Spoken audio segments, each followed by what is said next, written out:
Baik, Assalamualaikum warahmatullahi wabarakatuh. Bagaimana teman-teman keadaannya hari ini? Semoga kalian selalu dalam keadaan sehat ya. Nah, karena musim sekarang ini sedang berubah-ubah dan lebih sering ke hujan, maka saya harap teman-teman tetap kalau tidak ada kebutuhan atau keharusan untuk keluar, lebih baik tetap di rumah ya, belajar secara online.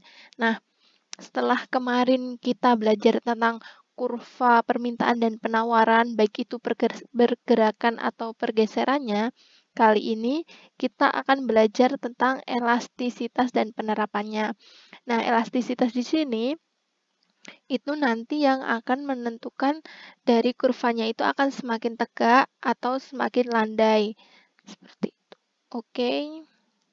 Langsung saja, elastisitas ini ide dasarnya yaitu mengukur seberapa banyak suatu variabel itu merespon perubahan pada variabel lain. Nah, variabel lain itu nanti itu seperti faktor-faktor lain yang mempengaruhi. Seperti kemarin telah belajar faktor lain yang mempengaruhi permintaan selain harga dan faktor lain yang mempengaruhi penawaran selain harga. Diingat lagi ya, kalau di permintaan itu ada jumlah pembeli, ada pendapatan, terus kalau di penawaran itu ada jumlah produsen baru, ada juga mereka harga inputnya yang berubah, apakah itu naik atau turun, dan sebagainya. Nah, misal saja mengukur seberapa banyak permintaan akan turun jika terjadi peningkatan harga.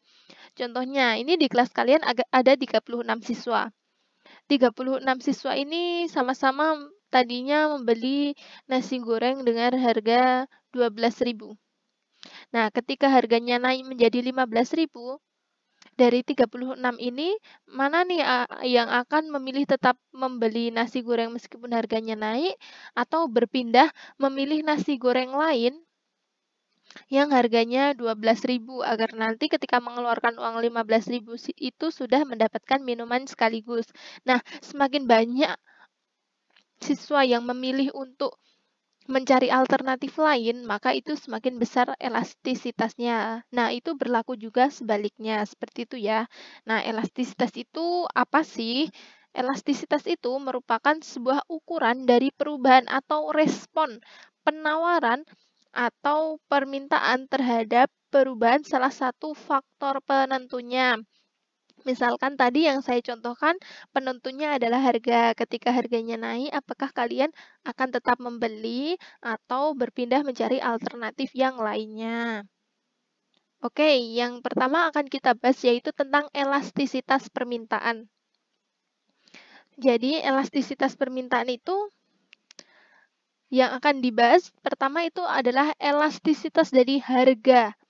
Jadi elastisitas harga permintaan itu mengukur berapa banyak perubahan permintaan akibat perubahan harga. Nah, contohnya seperti tadi yang awal dicontohkan, ketika harga nasi goreng itu naik dari 12.000 menjadi 15.000, berapa banyak orang-orang yang akan tetap membeli dengan harga 15.000 atau mencari alternatif lain. Nah, dengan kata lain itu elastisitas harga permintaan itu mengukur tingkat kesensitifan harga dari permintaan pembeli.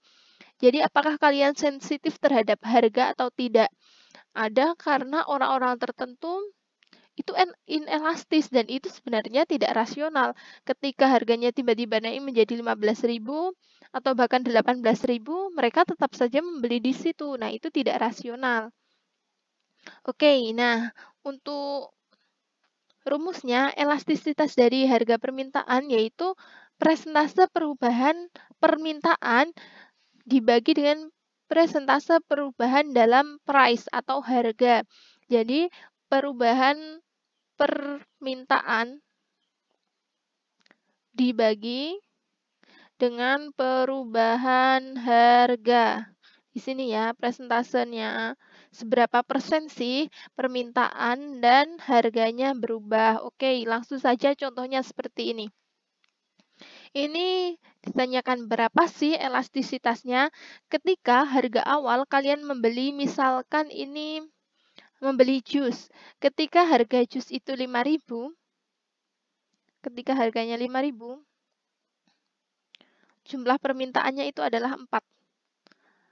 Nah, ketika harganya itu naik menjadi 6.000, maka permintaannya adalah 3. Nah, dari 5.000 ke 6.000 itu persentase naiknya adalah 20%.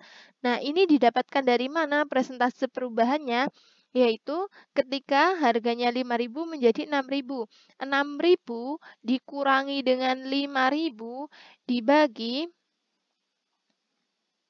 dengan 5.000 karena ini harga awalnya 5.000. Selanjutnya, untuk kuantitasnya kan turun dari 4 ke 3, yaitu rumusnya persentase perubahannya yaitu 3 dikurangi 4 per 4. Nah, sebenarnya ini hasilnya kan negatif. Akan tetapi dalam kurva permintaan ini kan hubungannya negatif karena ketika harga naik, permintaannya turun. Nah, karena hubungan negatif ini nilainya dimutlakan. Jadi nilainya tetap positif yaitu 25%. Jadi berapa elastisitasnya? Yaitu persentase perubahan demand atau permintaan terhadap harga. Jadi rumusnya 25 dibagi 20 sama dengan 1,25. Nah, ini karena nilainya itu lebih dari 1, maka ini semakin elastis. Jadi ini kurvanya cenderung agak landai ya. Kalau misalnya inelastis nanti agak curam. Misalnya dari sini ke sini. Nah, itu inelastis seperti itu. Lanjut. Ini masih tentang elastisitas harga permintaan. Nah, dari contoh itu dapat disimpulkan bahwa sepanjang kurva demand, harga dan kuantitas itu geraknya berlawanan arah.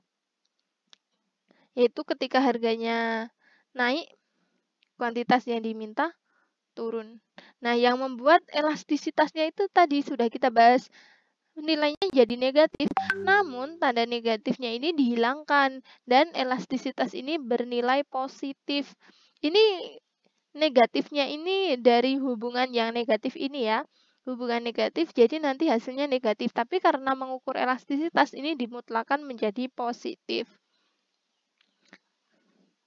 Sekarang perhitungan persentase perubahan.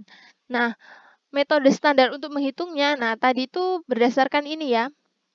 Teman-teman bisa sambil mencatat, nanti sambil mencocokkan apakah ini sesuai dengan perhitungan kalian atau tidak sambil kalian untuk latihan. Nah, ini rumusnya yang saya gunakan tadi. Nilai akhir dikurangi dari nilai awal dibagi dengan nilai awal. Ini untuk persentase perubahan ya, dikali 100%. Misalnya untuk tadi, yang harga.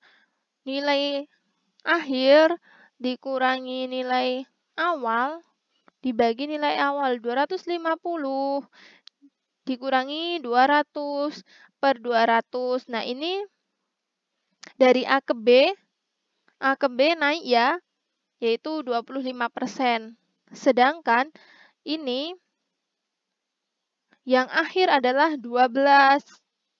Yang akhir adalah 8, yang awal adalah 12. Jadi 8 dikurangi 12 per 8 gitu. Hasilnya berapa? Nanti kalian dijadikan satu presentasenya dari A dan B ini sesuai tadi perubahan permintaannya ini persentasenya berapa dibagi dari persentase perubahan harganya ini nanti ketemu itu nilai elastisitasnya.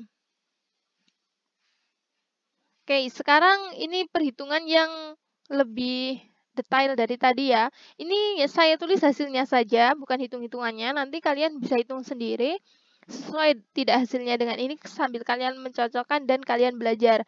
Nah, ini menggunakan metode standar. Nah, ini jawabannya ini ternyata berbeda ketika awal dan akhirnya itu ditentukan berbeda juga. Misalnya kan ini kita tidak tahu ini kurva ini harga awalnya apakah di 200 ataukah di 250. Nah, ketika dihitung dari A ke B, yaitu artinya harganya meningkat, ini elastisitasnya 1,33 dengan persentase kenaikan harga 25% dan penurunan permintaan itu persentasenya 33%. Jadi 33 dibagi 25, 1,33.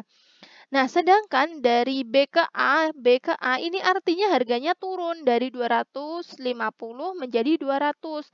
Nah, persentase perubahan atau penurunan harga ini dari 250 ke 200 ini adalah 20%. Nah, sedangkan ketika harga turun, maka ini artinya kuantitasnya atau permintaannya bertambah sebesar persentasenya 50%. Jadi, ketika harganya mengalami penurunan, elastisitasnya ini menjadi 2,50. Jadi, ini kan berbeda dari dua sudut pandang ya. Dari ketika harganya dipandang ketika harganya naik atau ketika harganya turun. Untuk itu, sebagai gantinya yaitu menggunakan midpoint method atau dengan nilai tengah. Nah, ini nilai tengah dari awal dan akhir atau rata-rata dari nilai tersebut. Nah, tidak masalah kalau di sini menggunakan midpoint method ini, bahwa nilai mana yang akan digunakan sebagai awal dan akhir itu tidak akan masalah karena nanti jawabannya akan sama. Contohnya tadi, ini menggunakan midpoint method ya. Tadi kan harganya misalkan dari 200 atau dari 250 nanti hasilnya sama. Coba kalian praktekkan sendiri nanti hasilnya sama. 250 dikurangi 200 dibagi. Nah, kalau tadi dihitung satu-satu ya, di sini dihitung satu-satu dan di sini juga mana dulu dari 250 dan 200 ini. Kalau di sini midpoint method ini nanti dijadikan satu terus dibagi dua. Karena apa? Ini menggunakan rata-rata atau nilai tengahnya. Yaitu 250 dikurangi 200 dibagi dalam kurung 250 ditambah 200 dibagi 2 dikali 100%. Nah, ini sebanyak 22,2%. Nah, untuk persentase perubahan demand-nya, ini tadi permintaannya ketika misalkan harganya naik, maka permintaannya turun. Nah, ini di sini. Ini sesuai dengan karena di sini 250 dulu, berarti di sini 12 dulu. 12 kurangi 8 dibagi 12 tambah 8 dibagi 2. Dikali dengan 100%, hasilnya 40%. Nah, maka elastisitas harga permintaannya 40 dibagi 22,2 yaitu 1,8.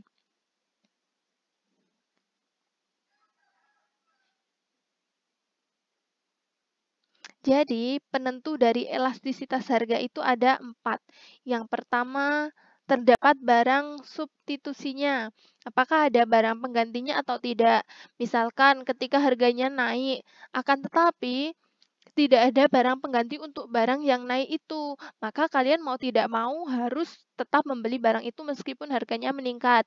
Nah, itu menjadi inelastis. Nah, selanjutnya kondisi barang, apakah barang mewah atau barang kebutuhan.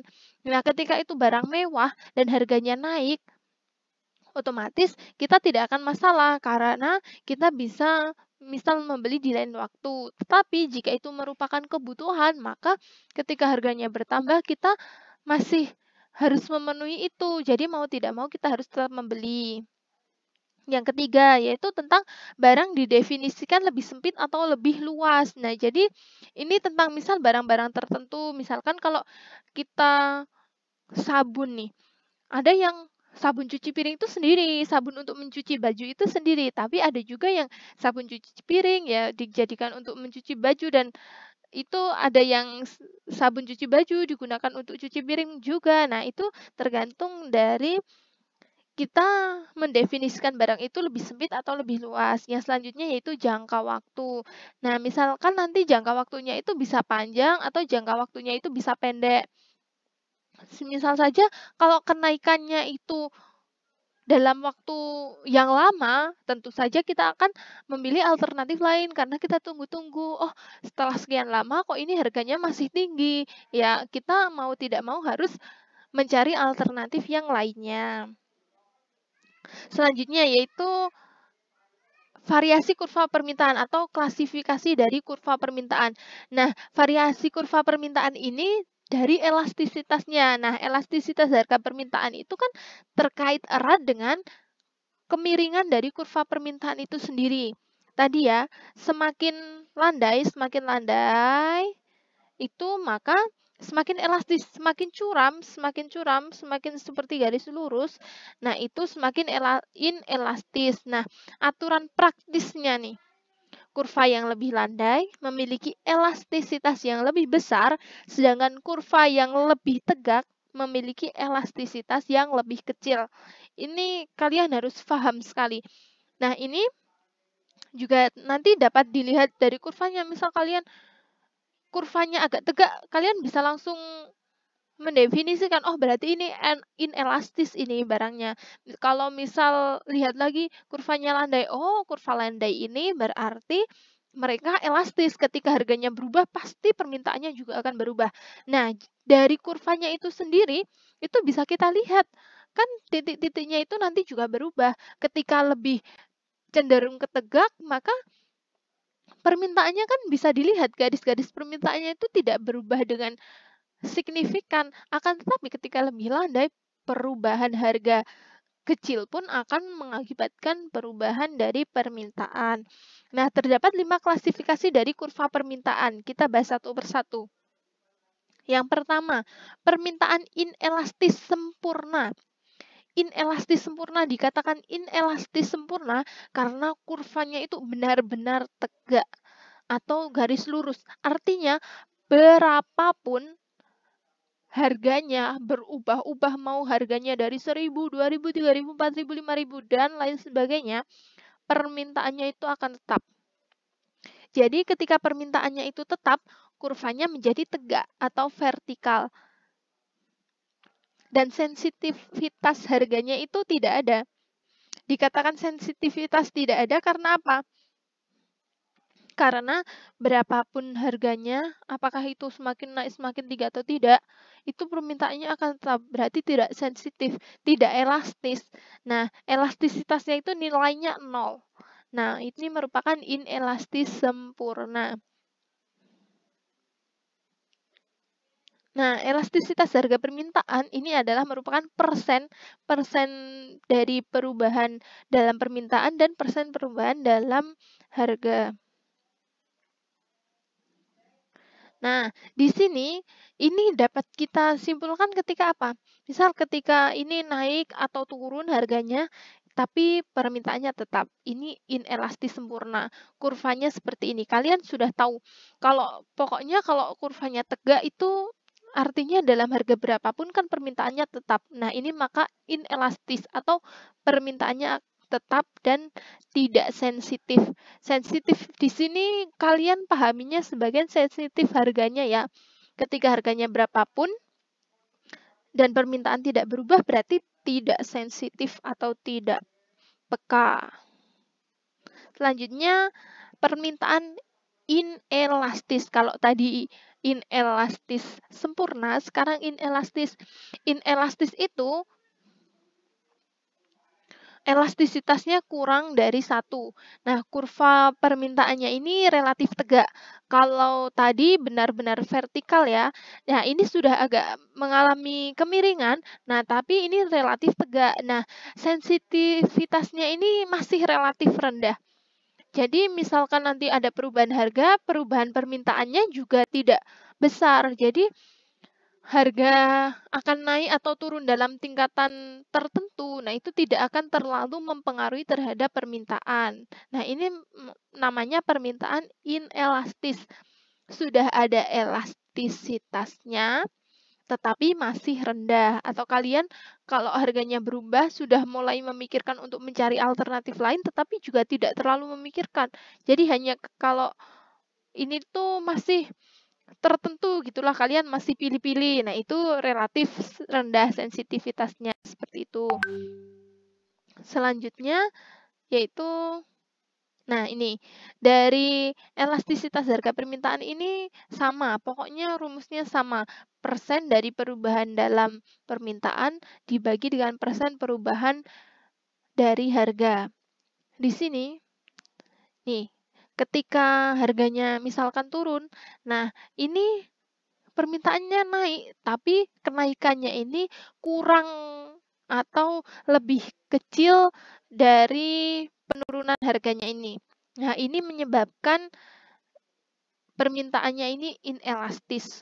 Kalian pahami ya, jangan dihafalkan. Nanti kalau dihafalkan kalian akan lupa, akan tidak bisa membedakan, aduh ini termasuk apa, karena dihafal, nanti bisa malah jadi keliru-keliru atau terbalik-balik. Kalian harus memahaminya. Itu. Yang ketiga, ada permintaan elastis uniter. Permintaan elastis uniter ini elastisitasnya sama dengan 1. Atau di sini konstan. Konstan dalam artian kemiringannya itu menengah karena perpindahannya konstan. Maksudnya penurunan harga 10% juga diimbangi dengan kenaikan permintaan 10%. Begitu juga berlaku sebaliknya. Ketika harganya naik 10%, maka permintaannya turun 10%. Jadi kan seimbang.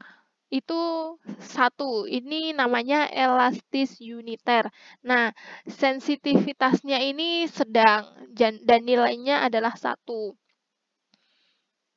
Oke, penurunan harga dan kenaikan dari kuantitas permintaannya ini sama. Kalau tadi di inelastis sempurna, diingat bahwa berapapun harganya, permintaannya tetap. Di inelastis itu sudah ada perubahan dari permintaan tetapi tidak terlalu signifikan. Nah, sedangkan untuk elastis uniter ini perubahan permintaannya ini sebanding dengan kenaikan atau penurunan harga. Nah, selanjutnya yaitu permintaan elastis. Nah, permintaan elastis ini elastisitasnya sudah lebih dari 1. Berarti kita semakin peka, semakin harganya itu naik, kita semakin ingin mencari yang lain.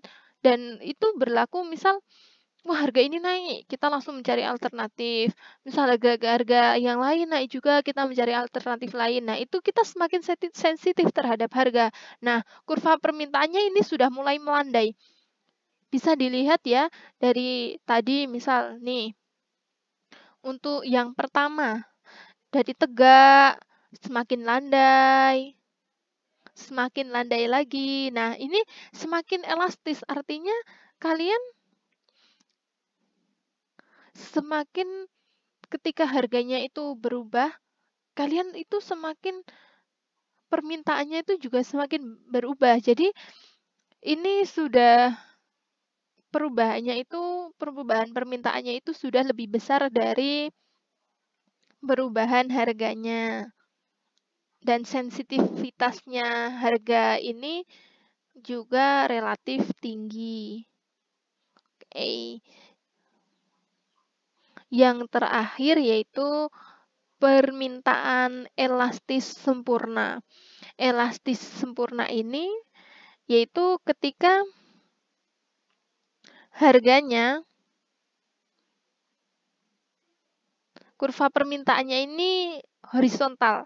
Nah, ini sangat elastis. Nah, sensitivitasnya itu ekstrim dan elastisitasnya ini sudah tidak terbatas. Jadi meskipun harganya sama, itu mereka sudah tetap bisa berpindah-pindah atau bisa mencari alternatif-alternatif lain dengan berbagai faktor yang mempengaruhinya. Nah, ini dinamakan elastis sempurna. Karena ini tidak terbatas, kita tidak bisa tahu dengan harga yang sama kenapa elastis sekali, maksudnya kenapa permintaannya ini dapat berubah-ubah seperti itu. Oke, sepertinya karena ini pembahasannya sudah cukup panjang ya. Oke. Nih. Harganya tetap, tapi permintaannya berubah di banyak titik. Ini dinamakan elastisitasnya yaitu elastis sempurna. karena elastisitasnya tidak terbatas. Oke. Nah, ini satu lagi deh. Elastisitas dari kurva permintaan yang linier, itu kemiringan dari kurva permintaan linier ini konstan, tetapi elastisitasnya berubah-ubah. Jadi, kurva permintaan linier itu di sini yang berubah ini nilai elastisitasnya di titik-titik ini, tetapi kemiringannya ini konstan seperti itu. Oke, kita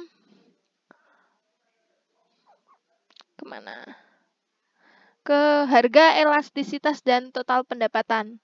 Nah, kembali ke kasus awal tadi, kita ingat-ingat tentang harga dan kuantitasnya. Tadi, jika harga naik 200.000 menjadi 250.000, kira-kira pendapatannya akan naik atau turun. Nah, pendapatan itu dihitung dari harga dikalikan dengan kuantitas. Coba kalian hitung.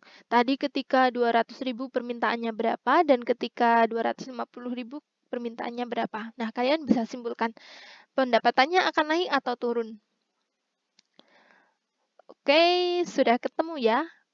Ketika harganya naik, pendapatannya menurun. Nah, peningkatan harga ini memberikan dua efek terhadap pendapatan, yaitu naiknya harga, maka pendapatan akan lebih tinggi dalam penjualan setiap unitnya. Ini dalam setiap unit ya, hitungan setiap unit. Tetapi permintaan barang ini akan semakin turun. Nah, dari dua kemungkinan efek ini, mana yang akan memberikan efek lebih besar berdasarkan elastisitas harganya ini? Kita hitung. Coba kita hitung bersama-sama harga, elastisitas, dan total pendapatan. Nah, total pendapatan di sini atau revenue ini rumusnya price kali quantity atau harga dikali kuantitas yang diminta.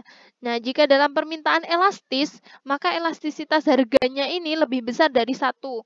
Atau bisa dikatakan persen perubahan dalam permintaan ini lebih besar daripada persen perubahan dalam harga. Nah itu ketika pendapatan turun dari D yang turun itu lebih besar daripada kenaikan pendapatan dari P yang lebih tinggi. Nah, ketika pendapatan turun ini dari D atau permintaan ini yang turun lebih besar daripada kenaikan pendapatannya dari harga yang lebih tinggi. Nah, dari itu maka pendapatannya ini akan menurun. Oke, elastisitas harga permintaan sudah hafal ya, sudah di luar kepala ya. Persentase perubahan dalam D dibagi persentase perubahan dalam harga. Oke. Sekarang, ketika harga, elastisitas, dan total pendapatan, elastisitas permintaan sama dengan 1,8. Ini misalnya ya. Nah, jika harganya 200.000, permintaannya 12, sehingga pendapatannya 2.400.000 di sini. Nih, 12. Maka pendapatannya di sini. Nah, ketika harganya menjadi 250.000, permintaannya menjadi 8. Nah, sehingga pendapatannya di hijau ini. Pendapatannya kan turun dari 2.400.000 menjadi 2 juta. Nah, di sini kesimpulannya ketika D elastis, D permintaannya ini elastis, harga yang naik ini mengakibatkan pendapatan turun. Karena apa? Karena permintaannya elastis. Selanjutnya, harga, elastisitas, dan total pendapatan. Nih, masih kita bahas tentang harga, elastisitas, dan total pendapatan. Nah, jika dalam permintaan inelastis, sekarang inelastis. Nah, maka elastisitas harganya itu kurang dari 1. Nah, contoh ini anggaplah ketika permintaannya turun menjadi 10. Nah, pada saat harganya naik menjadi 250.000 di sini. Ketika harganya 200.000, oke ini permintaannya dulu. Ini elastik ya, karena ini kurang dari 1 ya. Maka ketika harganya 200.000, D-nya 12 nih. Nah, ketika harganya 250.000, permintaannya menjadi 10, sehingga pendapatannya menjadi 2.500.000. Nah, ini ketika dia inelastis, harga naik mengakibatkan pendapatan naik. Iya nggak? Kalau tadi 2.400.000 ke 2 juta kan tadi menurun, sedangkan ini dari 2.400.000 menjadi 2.500.000, ini naik gitu. Jadi ketika inelastis, jadi kalau inelastis ini maka produsen bisa memainkan harga karena inelastis, karena kenaikan harga itu tidak terlalu berpengaruh signifikan terhadap kuantitas yang diminta. Jadi ketika nanti inelastis, maka meskipun harganya naik, itu malah mengakibatkan pendapatannya naik. Sedangkan tadi ketika elastis, harganya berubah, nanti pendapatannya akan menurun karena konsumen ini permintaannya akan berubah. Oke, sekian dulu. Nanti kita lanjut elastisitas penawaran. Tetap semangat belajar, tetap jaga kesehatan. Wassalamualaikum warahmatullahi wabarakatuh.